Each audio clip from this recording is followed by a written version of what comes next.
호흡이 되게 사모한다고 함께 주여 외치면서 기도하시겠습니다.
사랑을 느끼네 사랑과 진리에 사랑과 진리에 한 줄기 빛보네 내 몸을 감싸며 주어지는 평안한 그 사랑을 느끼네 부르신 곳에서 나는 예배하네 어떤 상황에도 나는 예배하네 부르신 곳에서 나는 예배하네 어떤 상황에도 나는 예배하네 부르신 곳에서 나는 예배하네 어떤 상황에도 나는 예배하네 부르신 곳에서 나는 예배하네 어떤 상황에도 나는 예배하네 내가 걸어갈 때 길이 되고 살아갈 때 삶이 되는 그곳에서 예배하네 내가 걸어갈 때 길이 되고 살아갈 때 삶이 되는 그곳에서 예배하네 내가 걸어갈 때 길이 되고 살아갈 때 삶이 되는 그곳에서 예배하네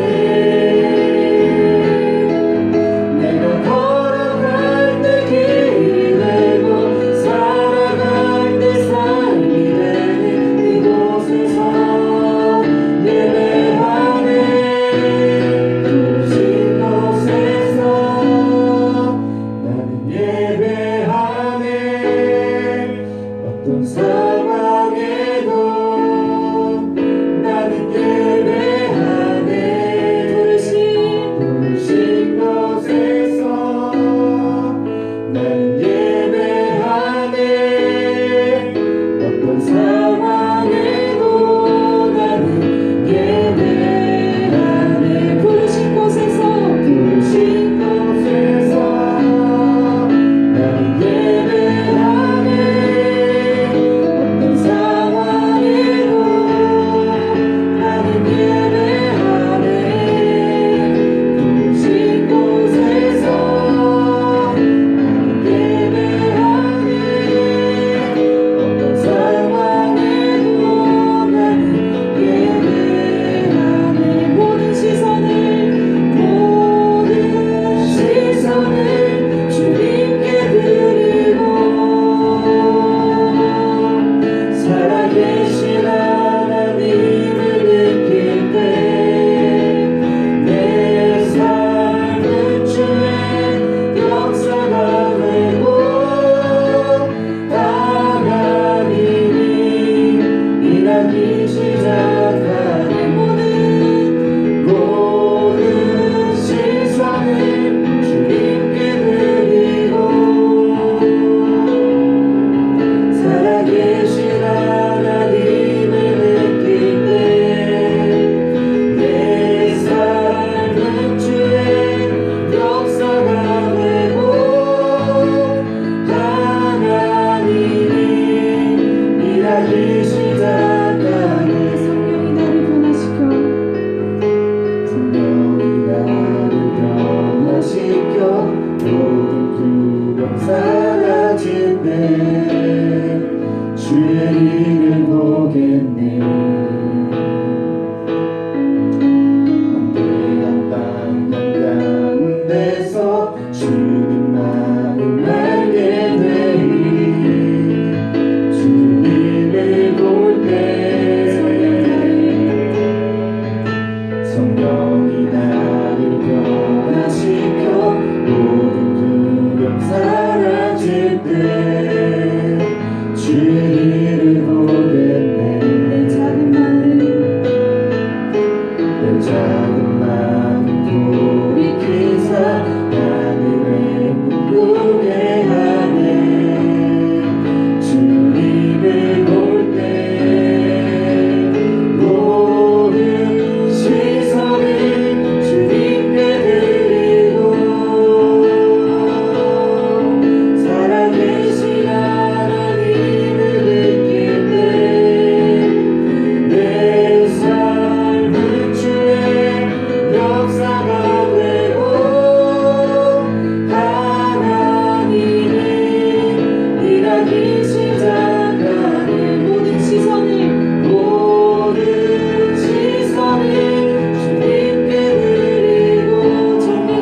창조의 아버지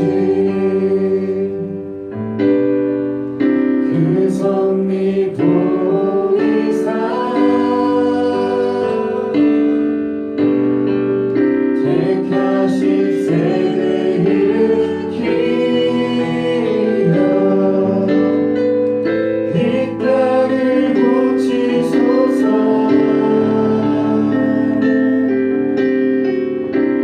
주의 크신 능력 만물이 사모하니 성령의 기름 부어주사 이 시간 임하소서. 주여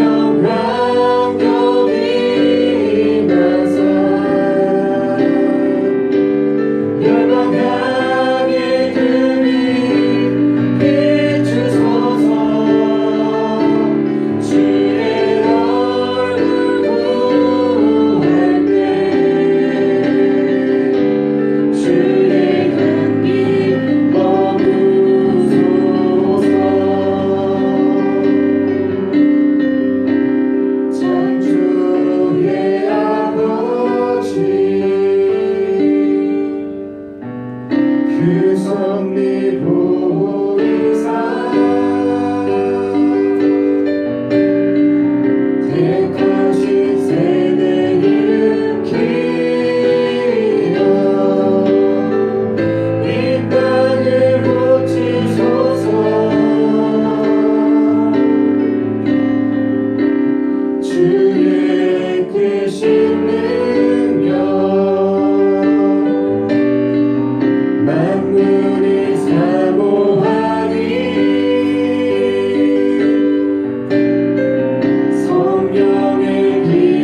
되게 하여 주시옵소서. 그리하여서 우리 교회를 위해서, 또 한국 교회를 위해서, 세계 열방 가운데 그 교회들을 위해서, 또 많은 선교사님들을 위해서 울며 부르짖는 자들이 되게 하여 주시옵소서. 하나님, 우리가 그렇게 할 때 우리 공동체가 더욱 성숙되어질 줄 믿습니다. 믿음 다하여서 하나님께 우리의 모든 마음들을 드리게 하시고, 삶에서 모든 순간들마다 하나님께만 오직 영광 올려드릴 수 있는 우리 비바 청년부 되게 하여 주시옵소서. 하나님, 우리가 더욱더 믿음을 사모하게 하시고, 또 하나님 만나는 것을 사모하게 하여 주셔서 우리가 가진 빛과 소금의 역할들을 잘 감당하며 그것들을 이 세상 가운데 흘려보내는 자들이 되게 하여 주시옵소서. 사랑이 많으신 예수 그리스도의 이름으로 함께 기도드립니다.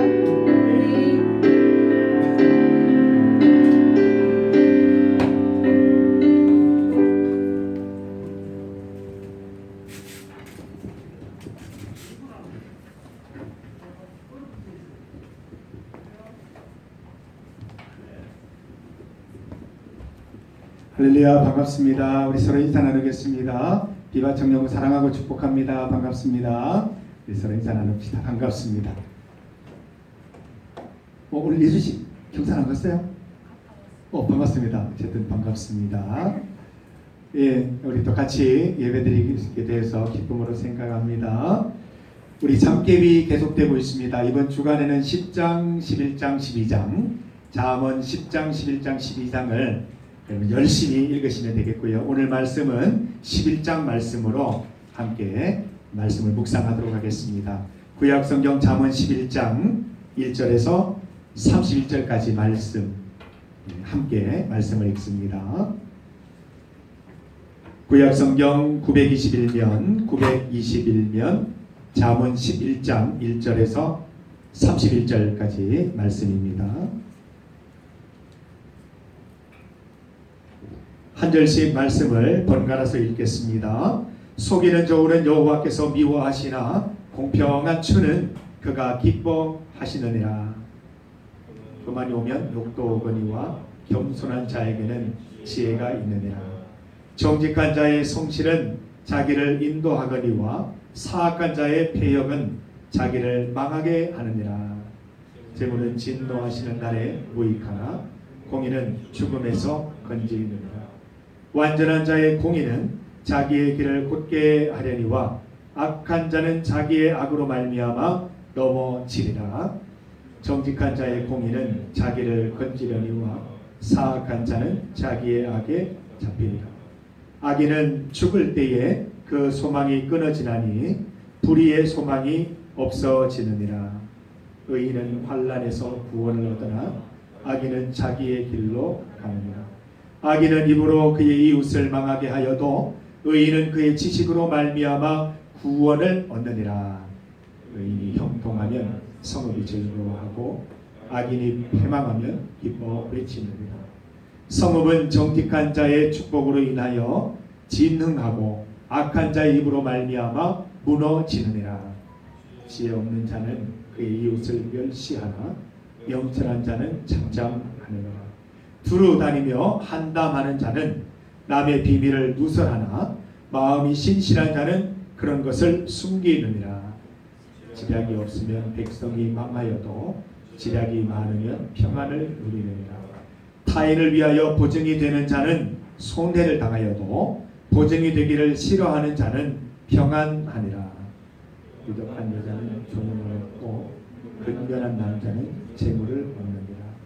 인자한 자는 자기의 영혼을 이롭게 하고 잔인한 자는 자기의 몸을 해롭게 하느니라. 악인의 삭은 허무하되 공의를 뿌린 자의 상은 확실하니라. 공의를 굳게 지키는 자는 생명에 이르고 악을 따르는 자는 사망에 이르느니라. 마음이 굽은 자는 여호와께 미움을 받아도 행위가 온전한 자는 그의 기뻐하심을 받느니라. 악인은 피차 손을 잡을지라도 벌을 면하지 못할 것이나 의인의 자손은 구원을 얻으리라. 아름다운 여인이 삼가지 아니하는 것은 마치 돼지꼬의 금고리라. 의인의 소원은 오직 선하나 악인의 소망은 진노를 이루느니라. 흩어 구제하여도 더욱 부하게 되는 일이 있나니 과도히 아껴도 가난하게 될 뿐이다. 구제를 좋아하는 자는 풍족하여질 것이요 남을 윤택하게 하는 자는 자기도 윤택하여지리라. 곡식을 내놓지 아니하는 자는 백성에게 저주를 받을 것이나 파는 자는 그의 머리에 복이 임하리라. 선을 간절히 구하는 자는 은총을 얻으려니와 악을 더듬어 찾는 자에게는 악이 임하리라. 자기의 재물을 의지하는 자는 패망하려니와 의인은 푸른 잎사귀 같아서 번성하리라. 자기 집을 해롭게 하는 자의 소득은 바람이라. 미련한 자는 마음이 지혜로운 자의 종이 되리라. 지혜로운 자는 사람을 함께 읽습니다. 보라, 의인이라도 이 세상에서 보응을 받겠거든 하물며 악인과 죄인이리요. 아멘. 우리 오늘 본문 말씀 가운데 계속해서 반복되는 단어가 있었습니다. 이 단어로 오늘 말씀의 제목을 삼았습니다. 제목은 의인과 악인, 악인과 의인입니다. 계속해서 악인은 어떠하고 의인은 어떠하고 의인은 어떠하고 악인은 어떠하고 이런 말씀들이 계속 진행되고 있습니다. 이 잠언에서 단골로 나오는 악인, 의인, 또 지혜로운 자, 미련한 자, 지혜로운 자, 어리석은 자, 그 근거는 어디에 있습니까? 누가 의인이고 누가 악인일까요? 착하게 사는 사람이 의인이고 나쁘게 사는 사람은 악인입니까? 이 잠언에서 말하는 의인과 악인은 다른 의미입니다. 의인은 하나님의 지혜를 구하는 자, 악인은 세상의 지혜를 구하는 자. 하나님의 지혜를 따르는 것이 옳은지 또 세상의 지혜를 따르는 것이 옳은지 무엇이 옳은지를 마지막 순간까지 대결을 통해서 무엇이 옳은지를 밝혀내는 것이 바로 잠언에서 얘기하는 의인의 승리인 것입니다. 하나님의 지혜를 구하는 사람들은 하나님의 말씀을 따라 살고 세상의 지혜를 구하는 사람들은 세상의 기술을 따라서 삽니다. 오늘 말씀에도 보면 이 세상의 기술들이 많이 소개가 되어 있는데 사랑하는 우리 예수 청년 여러분, 우리는 하나님의 지혜대로 살아야 될 줄 믿습니다. 세상의 기술이 아니라 하나님께서 알려주신 지혜, 하나님의 말씀을 따라서 그 기준을 따라서 살아가야 할 줄 믿습니다. 오늘 여러 가지 것들을 우리에게 말씀해 주시는데요. 그 기준이 되는 것, 하나님이 가장 중요하게 보시는 것은 무엇인지 한번 살펴보십시다. 우리 특별히 마지막 31절 말씀에 보면 보라, 의인이라도 이 세상에서 보응을 받겠거든 하물며 악인과 죄인이리요. 하나님의 심판이 반드시 있다는 것을 말씀해 주고 있습니다. 하나님께서 보응하신다. 죄에 대한 벌을 내리시든지 또 선에 대한 상급을 내리시든지 반드시 심판하신다는 내용이 나와 있습니다. 의인과 악인은 어떻게 하나님 보실 때 어떻게 서로 다른 길을 걸어가는 것일까? 20절 말씀을 보면 마음이 굽은 자는 여호와께 미움을 받아도 행위가 온전한 자는 그의 기뻐하심을 받느니라. 하나님이 중요하게 여기시는 것은 마음 그리고 행위입니다. 마음으로부터 시작해서 행위로 마무리되는 것, 생각에서부터 시작해서 행동으로 잘 끝이 나는 것, 이것을 하나님께서는 기뻐하신다라고 오늘 본문 말씀에 우리에게 일러주고 계십니다. 이 사람은 생각하는 대로 행동하지요. 또 마음먹기에 따라 실천할 수도 있고 실천하지 못할 수도 있습니다. 수많은 예시들이 오늘 말씀 가운데 나와 있습니다. 여러분에 해당하는 것이 있다면 무엇을 따라가는 게 옳을까 잘 판단하고 또 앞으로 여러분들에게 닥쳐올 일이 있을 겁니다. 그 가운데 내가 어떤 선택을 할 것인지 미리 그림을 그려보는 시간이 되시기를 바랍니다. 1절 말씀입니다. 1절 말씀에 보면 속이는 것에 대해서 얘기하고 있습니다. 우리 세상은 많이 속입니다. 그리고 많이 속임을 당합니다. 속여서 돈을 벌고 속여서 이익을 구하는 경우가 많습니다. 얼마 전에 또 그 모 펀드가 이렇게 불안전 판매를 통해서 많은 사람들이 손해를 봤어요. 그런데 처음에 이 상품에 대해서 소개할 때는 위험성에 대해서 얘기를 하지 않고 가문이설로 이 상품이 좋다라는 것만 얘기를 하는 바람에 많은 사람들이 이 재산에 큰 불이익을 당했습니다. 속이는 것, 예수님께서는 하나님께서는 매우 중요하게 생각하십니다. 1절 말씀에 뭐라고 되어 있어요? 속이는 저울이에요. 속이는 저울. 이 저울로 속이지 말라는 것입니다. 10,000원에 삼겹살 600g이면 어떤 경우에도 600g, 누가 와도 600g을 줘야 되지 어떤 사람에게는 580g, 어떤 사람이 620g 이렇게 주지 말라는 것입니다.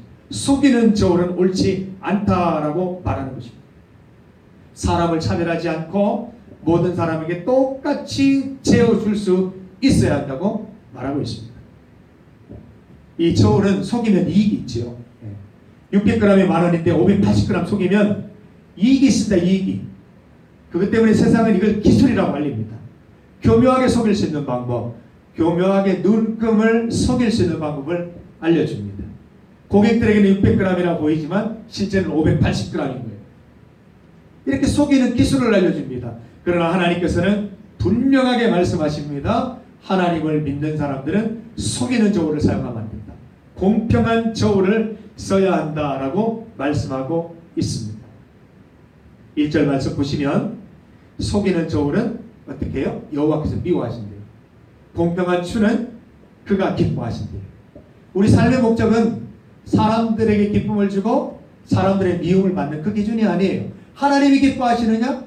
하나님이 미워하시느냐? 이것이 기준이 되어야 되는데 속이는 저울은 하나님이 미워하신대요. 공평한 추는 하나님이 기뻐하신대요. 여러분 앞으로 어떤 직종에 또 어떤 일을 하시더라도 사람을 속이지 말고 사람을 대한다 생각하지 말고 하나님 앞에서 정직하게 공평하게 여러분 모든 직무를 잘 행해야 할 것입니다. 여러분 사람들은 다 속일 수 있지만 또 상대방을 속일 수 있지만 하나님은 속일 수 없습니다. 하나님 앞에서 정직하게 살아가는 예수 청년들 되시기를 간절히 소망합니다. 본문은 정직한 자, 속이는 자의 최후에 대해서도 말씀하고 있습니다. 2절과 3절 말씀을 보면 정직한 사람은 겸손하여 길을 잃지 않게 되는 축복이 있습니다. 그러나 사기꾼은 속이는 자는 교만하여 속임수를 쓰다가 오히려 망하게 되는 수가 있다라고 기록합니다. 4절과 5절을 보면 원칙을 지키고 살면 최악의 상황도 감당할 수 있고 앞길이 평탄하다. 그러나 돈만 바라보고 악하게 살다 보면 죽을 상황 앞에서 소용없고 인생이 고단하다. 제가 메시지 번역으로 읽어드렸습니다. 이렇게 잠언에서는 이야기를 하고 있습니다. 단순히 속이고 공평하게 끝나는 것이 아니라 하나님이 그에 대한 심판을 해 주신다는 사실이 분명하게 기록되어 있습니다. 17절 말씀을 보십시오. 17절 말씀을 봅니다. 남을 친절하게 대하면 자기도 잘 되지만 남을 모질게 대하면 자기도 다친다. 이거 이제 메시지 번역입니다. 여기 우리 본문에 좀 다르게 되어 있지요. 이걸 다시 읽은 거예요. 남을 친절하게 대하면 자기도 잘 되지만 남을 모질게 대하면 자기도 다친다. 여러분 남은 사실 남이 아니라 하나님의 지으신 피조물들이고 하나님께서 말씀하시는 용어대로 이웃입니다. 우리가 이웃에 대해서 잘 친절히 대하게 되면 하나님께서 우리도 잘 되게 하시고 또 남에 대해서 이웃에 대해서 모질게 대하면 하나님께서 우리도 스스로 다치게 된다라고 말씀해 주고 계십니다. 신전의식에 대한 것입니다. 우리가 항상 하나님 앞에 살아가고 있는가? 내가 하나님 앞에 서 있듯이 이웃들에게 행하고 주변 사람들에게 행하고 있는가? 내 행실은 다른 사람들 앞에서 정말 정당하고 떳떳하게 친절하게 행하고 있는가? 이런 것들을 잘 살펴보아야 하겠습니다. 만약에 크리스천이 남을 모질게 대한다면 그것은 그 사람이 하나님을 믿는 것도 아니요 신앙생활을 하는 것도 아닐 것입니다. 한마디로 예수님을 영접하고 회개하는 일에서 다시 시작해야 되겠지요. 우리에게 만약 이런 행태가 있다면 내가 크리스천인지 진지하게 고민해 보아야 할 것입니다. 이웃들에게 친절하게 합시다. 이웃들에게 다정하게 대합시다. 하나님이 우리를 보고 계십니다. 우리의 행실을 따라서 반드시 심판하실 것입니다. 12절 말씀을 봅시다. 12절은 또 메시지 번역에서 이렇게 되어 있습니다. 분별력 있는 사람은 신중하게 입을 다물지만 냉혹한 사람은 비열한 비방을 일삼는다. 13절 말씀 진실한 사람은 비밀을 누설하지 않지만 험담하며 돌아다니는 사람에게는 비밀을 털어놓을 수 없다. 22절 재미있게 메시지 번역에서 해석을 했는데요. 머리가 빈 여자의 아름다운 얼굴은 돼지코의 금고리 격이다.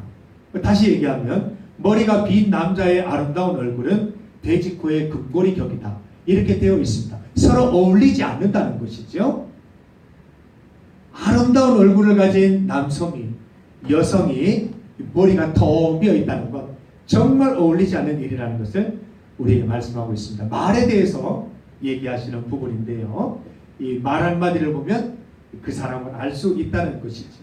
같은 상황에서 어떤 말을 하느냐, 그것이 그 사람의 인격이요 신앙이 되는 것입니다. 예수 청년 여러분, 여러분은 다양한 상황 가운데에서 어떤 말을 합니까? 말의 일관성이 있습니까? 하나님의 말씀을 따라서 말하고 있습니까? 그냥 생각 없이 세상 사람들의 말을 따라서 그렇게 말하고 있습니다. 하나님은 우리에게 비열하게 말하지 말라라고 말씀하십니다. 비열하게 말하지 말라 하셨습니다. 남을 험담하지 말라 하십니다. 비밀을 누설하고 다니지 말라.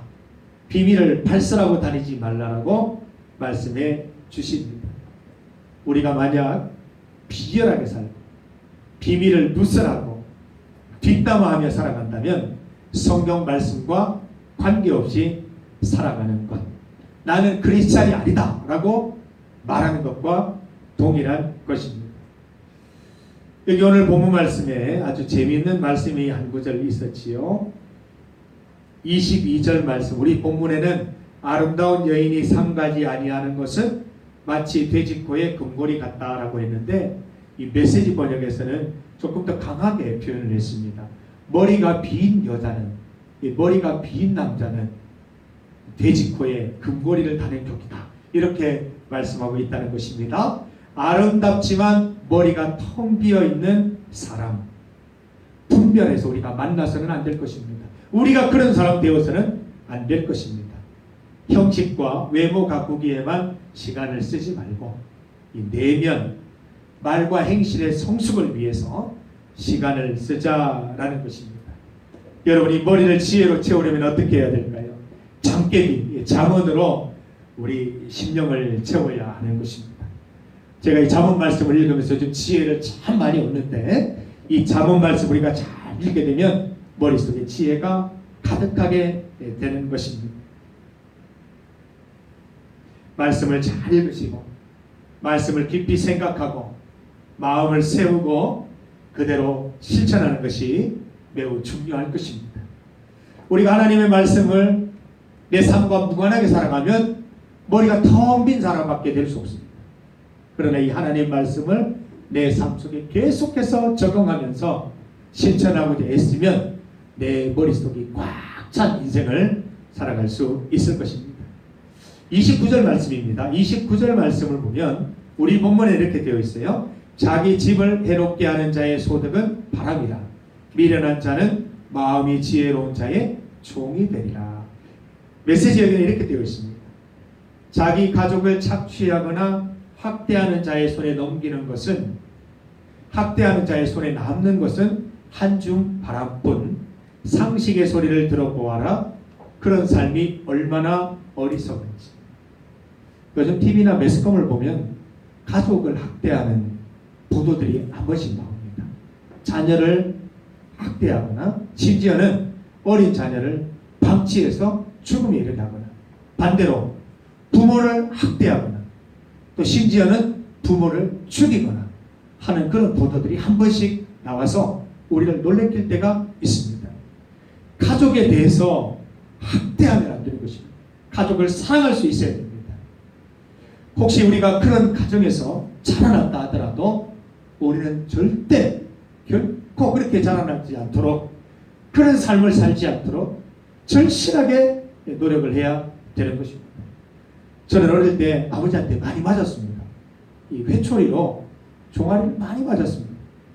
그럴 때마다 물론 이제 아버지 말씀대로 잘 훈계받아서 수정되는 부분도 있었지만 분노가 쌓이는 경우도 있었습니다. 학교에서도 많이 맞았습니다. 그때는 선생님들이 왜 그렇게 많이 때렸는지 모르겠어요. 손으로 때리기도 하고 발로 차기도 하고 물건을 집어 던지기도 하고 그때 굉장한 분노가 쌓였던 것을 기억합니다. 그래서 저는 저희 아이들에게 절대 회초리 들지 않습니다. 어릴 때 몇 번 들었던 거 빼고는 그렇게 하지 않습니다. 옳지 않다라는 생각이 들어서 그렇습니다. 사랑하는 청년 여러분, 우리 가족들을 학대하지 말고 모질게 대하지 말고 사랑으로 정말 하나님 주신 선물로 잘 받아 누리시기를 바랍니다. 하나님께서는 우리에게 분명하게 말씀하십니다. 20절 말씀, 하나님은 진실한 이들은 너무나 좋아하시지만 사기꾼들은 참지 못하실 것이다. 18절 말씀, 선행에는 확실한 보상이 따르지만 악행의 대가는 부도수표이다. 26절 말씀, 공정하고 정직하게 거래하는 모든 이에게 축복을, 남에게 불공정한 거래를 강요하는 자에게 저주를. 28절 말씀, 하나님 닮은 삶은 무성한 나무와 같고 재산에 목매는 삶은 죽은 나무 등불과 같다라고 되어 있습니다. 사랑하는 청년 여러분, 우리들은 진실하고 선행을 행하며 살아가십시다. 사기꾼이라고 불리지 맙시다. 악한 사람이라고 불리지 맙시다. 불공정한 사람이라는 그런 낙인을 받지 마십시다. 어디에 있든지 간에 선행을 행하고 공평하고 진실하고 정직하게 살아가는 여러분들 다 되시기를 바랍니다. 하나님의 자녀로 살아간다는 것은 일상생활과 무관하지 않습니다.